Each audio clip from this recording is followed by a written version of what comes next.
بسم اللہ الرحمن الرحیم۔ معزز سامعین السلام علیکم۔ تاریخ مثال ایسی کوئی ڈھونڈ کے لائے، سر تن سے جدا بھی ہو مگر موت نہ آئے۔ سوچوں میں صبر و رضا کے جو معنی، ایک نام حسین ابن علی ذہن میں آئے۔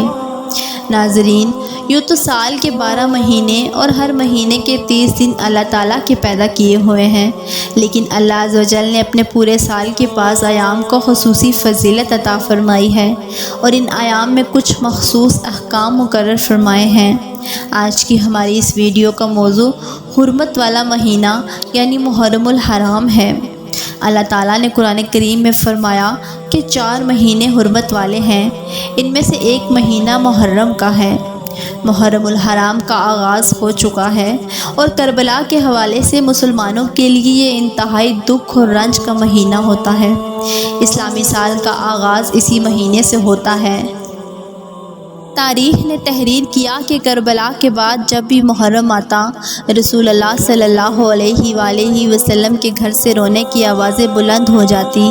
مدینے والے محرم کا پتہ آسمان کے چاند کو دیکھ کر نہیں بلکہ رسول اللہ کے گھر سے رونے کی آوازوں سے پتہ کرتے کہ محرم آ گیا ہے۔ امام سجاد علیہ السلام کو جب پتہ چلتا کہ آج سے محرم ہے تو وہ خون کے آنسو روتے۔ امام محمد باقر علیہ السلام کو جب معلوم ہوتا کہ آج سے محرم شروع ہو گیا ہے تو وہ اپنے سر کا عمامہ اتار لیتے۔ امام جعفر صادق محرم کے دنوں میں اپنے پاؤں سے نالین کو اتار دیتے اور اپنے چاہنے والوں کو کہتے کہ محرم میں لوگوں کو پانی پلاؤ۔ لوگ پوچھیں یہ پانی کیوں پلا رہے ہو تو ان کو بتانا یہ پانی ہمارے امام حسین کو جو پیاسا قتل کیا گیا اس کی یاد میں پلا رہے ہیں۔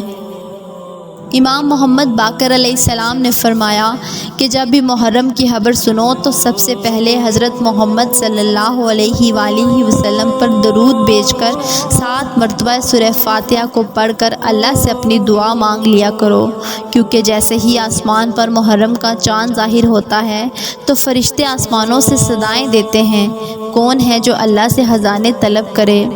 جو انسان محرم کی خبر سن کر محمد صلی اللہ علیہ وآلہ وسلم پر درود بھیج کر 7 مرتبہ سورہ فاتحہ کو پڑھ کر اپنی کسی بھی دعا کے لیے ہاتھوں کو بلند کرے گا تو اس کی دعا فرشتے فوراً اپنے کندھوں پہ اٹھا کے آسمانوں تک لے جاتے ہیں اور فوراً قبول کرواتے ہیں۔ اے لوگوں، یاد رکھنا، جو انسان محرم کی خبر سننے کے بعد اپنے گناہوں کی معافی مانگتا ہے یا دعا مانگتا ہے تو وہ اپنے سوئے ہوئے مقدر کو جگا دیتا ہے، اور جو انسان محرم کی خبر سننے کے بعد بھی گناہ میں مصروف رہتا ہے تو وہ آنے والے دنوں میں بھی بے سکونی پاتا ہے۔ اس نئے سال کی ابتدا اس عہد سے کریں کہ ہم اپنے آج کو گزشتہ کل سے بہتر بنائیں گے اور ہمارا آنے والا سال پچھلے سال سے بہتر ہوگا۔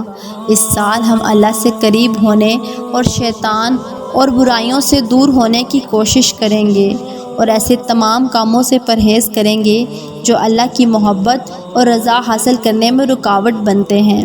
آمین۔